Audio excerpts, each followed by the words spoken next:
masak apa, Kak? Masak makan sore, malam, pagi. Kita dari mana kau?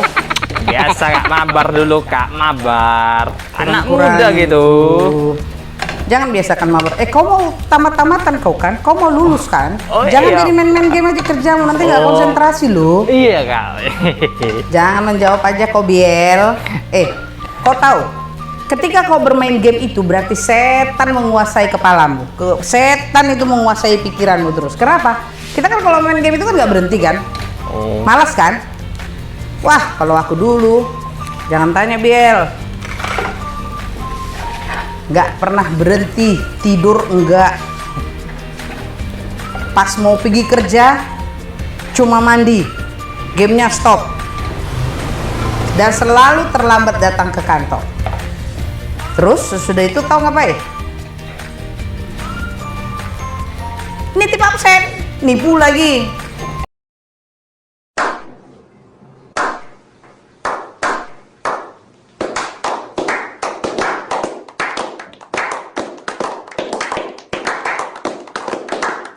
Terus tahu, pas mau pulang, duluan pulang. Kenapa? Mau lanjut main game lagi.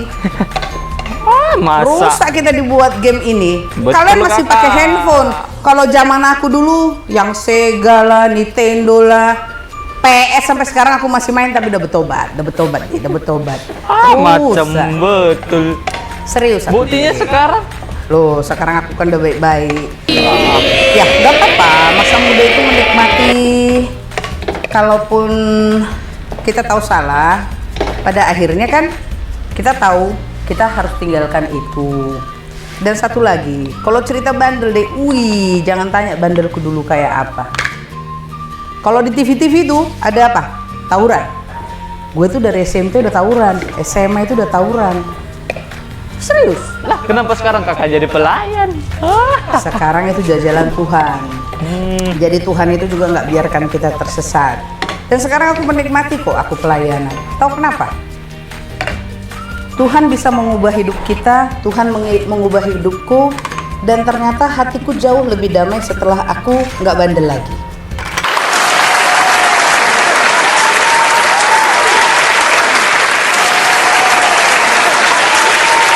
Dan sekarang aku bisa menikmati betul-betul jadi ibu. Aku betul-betul menikmati, nggak apa-apa nggak kerja. Ternyata memang kodratku aku harus di rumah. Tapi aku punya kegiatan lain yang ternyata 24 jam itu bisa kurang. Nggak apa-apa. Tapi kau tahu, nanti kau kalau nggak konsentrasi pada saat nanti mau apa sekarang ya? Bulan 3, bulan 3, bulan 4 itu terakhir ya? Iya. Apa kalau sekarang ujian nasional nggak ada kan? Nggak ada. AKM dia, kan? AKM, iya. Tapi bukan berarti kita jadi sepele. Nggak ada gunanya karena nanti kau akan ada pertarungan lagi untuk masuk ke universitas. Menahan diri itu nggak mudah. Menahan keinginan daging itu tidak mudah. Itu yang namanya sangkal diri, pikul salib. Mau nggak mau. Karena kenyamanan dunia itu luar biasa. Sesuatu yang berbau duniawi itu sangat enak. Tetapi biasanya kan penyesalan selalu datang terlambat. Iya. Tapi kita udah nggak bisa nyesal kalau kita sudah salah. Tapi enaknya kita punya Tuhan itu, punya Allah itu luar biasa. Tahu kenapa ambil piring, Dek? Tahu kenapa? Ketika Lucifer dan timnya melakukan kesalahan, hukumannya apa? Diusir langsung sama Allah dari surga. Kalian tidak boleh lagi ada di surga ini. Kan itu dibilang sama Allah. Lucifer itu sekarang ditolak dari bumi dan dia juga nggak bisa kembali ke surga. Tetapi kita manusia enak. Tuhan itu masih mengizinkan kita untuk memperbaiki diri. Tuhan itu mengizinkan kita untuk kembali. Jadi istilahnya ada kesempatan kedua kalau dari Tuhan. Ya itulah kenapa Tuhan itu, Yesus itu sampai harus disalibkan. Kita kan sudah tahu itu. Jadi pengorbanan Tuhan itu nggak sia-sia. Dan jangan sampai Akhirnya kau jadi sering kena marah, kau jadi sering ketinggalan, kau dapat nilai buruk. Dan itu efek kalau kita memang nggak serius.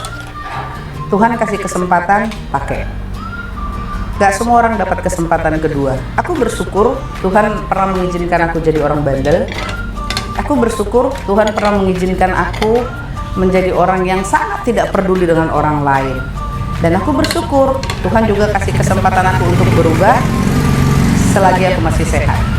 Banyak orang mau bertobat katanya, nantilah tunggu tua dikit. Mana bisa orang bertobat kalau pas udah tua? Ya udah tinggal nunggu lewat-lewatnya aja, kalau masih ingat.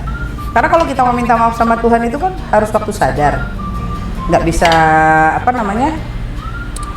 nggak bisa waktu sakit. Sikit, biar ku tambahin baksonya. Nanti untukmu yang baksonya banyak, itu lebay aku kan? Tuhan itu baik. Pasti dong. Kau pernah makan ini? Coba kau rasain dulu. Mana dia? Sebentar pegangnya. Aku mau suruh kau cicipi. Coba makan daun bawangnya. Hah? Daun Pernah makan daun bawang? bawang? Daun bawang ini enak untuk masak. Pernah makan bawang putih? Pernah. Enak. Enggak. Pernah makan jahe? Pernah Kak. Enak. Wah. Ya enggak lah. Minum bandrek enak kan? Enak, pasti dong. Hidup itu seperti itu.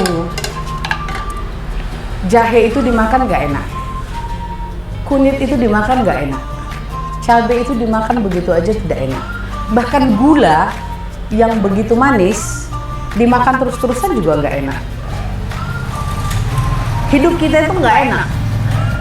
Ada pahit, ada getir, ada manis, ada asam. Yang anehnya, yang luar biasanya karya Tuhan itu, ketika yang tidak enak itu dicampur, kita lalui, hasilnya luar biasa. Kita ini masak kuitiau, garam ada, kecap ada, bawang putih ada. Cabenya lupa, nanti taruh di situ. Gak ada yang enak kalau ini dimakan satu-satu. Begitu juga hidup kita. Jadi semua hal harus kita lalui. Kalau Tuhan tidak mau semua itu menjadi instan. Tuhan suka proses.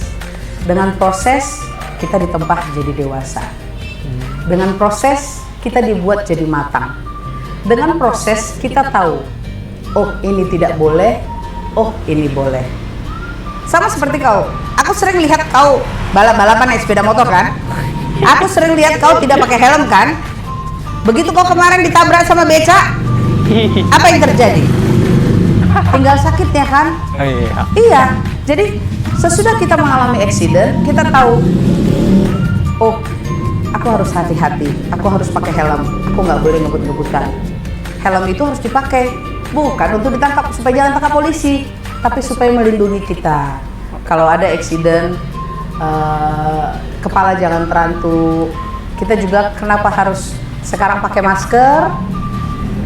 Kita tidak bisa pungkiri, pandemi sekarang ini luar biasa mendunia. Kita tidak bisa hitung berapa ribu orang yang sudah meninggal. Puji Tuhan, darah Yesus itu tutup bungkus kita. Tetapi kalau kita sepanggaron, kata orang Batak, nggak ada cerita, berdoa sama Tuhan, tapi kita melanggar apa yang dilarang Tuhan, semua bisa terjadi. Orang yang jaga diri saja, itu bisa kena. Jadi kau kurang-kurangin main gamemu. Kau sebentar lagi mau ujian, aku mau dengar Biel masuk ke universitas yang keren, oke? Oke Kak. Oke, ayo kita makan. Bawa ke sana ya. A few moments later.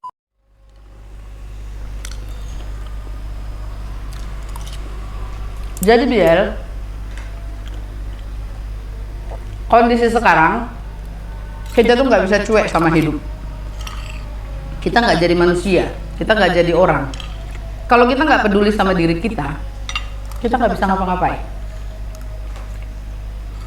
Jadi tidak ada orang yang sukses di muka bumi ini tanpa melalui proses.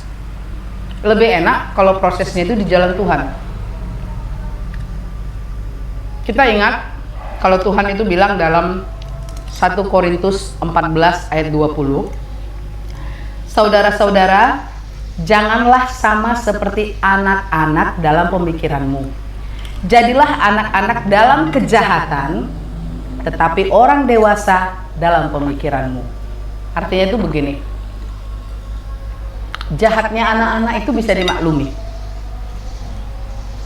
Jahatnya anak-anak itu terjadi tanpa dia sadari, dan biasanya sebatas kenakalan kecil yang tidak menjahati, tidak mencelakai orang lain. Tetapi kalau kejahatan orang dewasa, dia celakai dirinya sendiri, dia celakai keluarganya, dia akan mencelakai orang-orang di sekitarnya, dan dia tidak akan jadi apa-apa. Memang Tuhan izinkan banyak hal terjadi dalam hidup kita. Dosa yang sederhana yang kita pernah lakukan apa? Mencuri. Dari anak-anak mencuri, menipu, Iya, berantem. Terus belum lagi kalau kan kamu main game, aku sering lihat main game itu ngomong-ngomong kotor ya kan? Waduh, hewan-hewan peliharaan semua dibilang. Tidak apa-apa, itu pernah terjadi dalam hidupmu. Tetapi suatu hari nanti kau akan melihat orang seperti itu, kau akan tahu, aduh, itu ternyata tidak benar, itu ternyata tidak baik. Jadi, nikmati masa mudamu, iya, tetapi kalau bisa terarah. Tuhan mau kita jadi manusia itu dia kasih tahu, kamu harus jadi terang, kamu harus jadi garam. Ketika kita berpengaruh positif di antara orang-orang di sekitar kita, orang jadi menghargai kita. Ya, kalau kalian main game, sambil makan juga nih ya. Oke. Kalau kalian main game, yang hebat itu siapa? Cuma yang menang. Cuma yang menang. Tapi efeknya sama yang kalah. Sumpah serapah. Setan itu senang karena kita dikuasainya. Jadi nggak apa-apa. Kau sudah menikmati bermain game.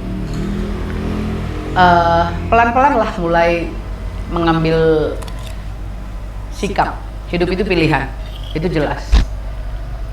Keputusan kita untuk memilih yang baik, keputusan kita untuk memilih cara Tuhan membimbing kita, keputusan kita memilih cara Tuhan untuk menempah kita, itu adalah satu otoritas.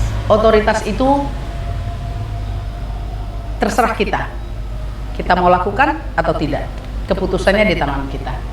Tapi yang pasti selama aku hidup bandel, setengahnya benar-benar aku mencari Tuhan, dan ada banyak proses yang luar biasa.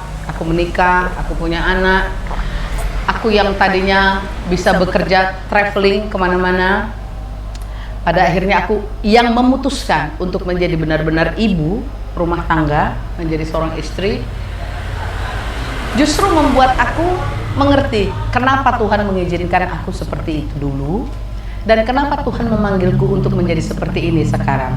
Bukan aku tidak buat dosa.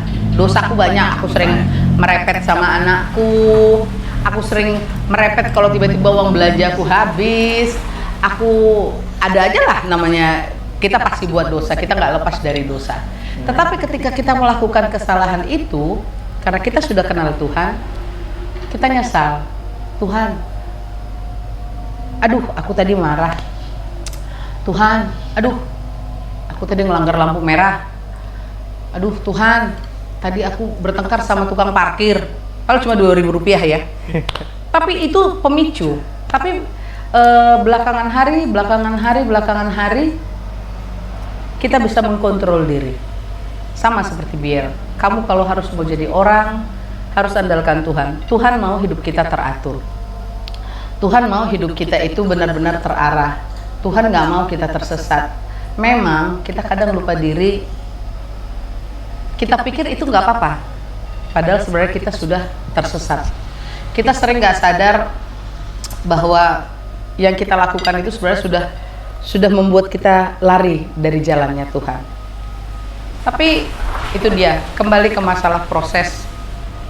Tadi kita tahu bahwa rasa bawang tidak enak, rasa jahe tidak enak, cabai itu pedas, merica itu pedas getir, kunyit itu langu, rasanya nggak enak di lidah. Tapi Tuhan luar biasa. Ketika sesuatu yang tidak enak, bumbu-bumbu ini disatukan, kita bisa rasakan gulai. kita bisa rasakan rendang, kita bisa jadikan itu mie goreng. Seperti hidup kita. Ketika kau pernah menjadi anak nakal, ketika kau pernah menangis, ketika kau jungkir balik tidak dipercaya orang, ketika kau disepelekan orang, tapi itu justru adalah cara Tuhan menempa. Jangan merasa berkecil hati kalau Tuhan kasih pelajaran. Jangan berkecil hati, jangan bilang Tuhan itu jahat. Enggak. Tapi memang mengetahui jalan Tuhan itu memang harus dekat sama Tuhan. Jadi orang-orang main game lumayan uangnya bisa nabung. Boleh Kak. Berapa datamu habis 1 bulan? Kurang lebih 25 giga. Tengok kan? Udah bisa nabung. Udah lumayan tuh. Ayo, dihabisin. Iya Kak.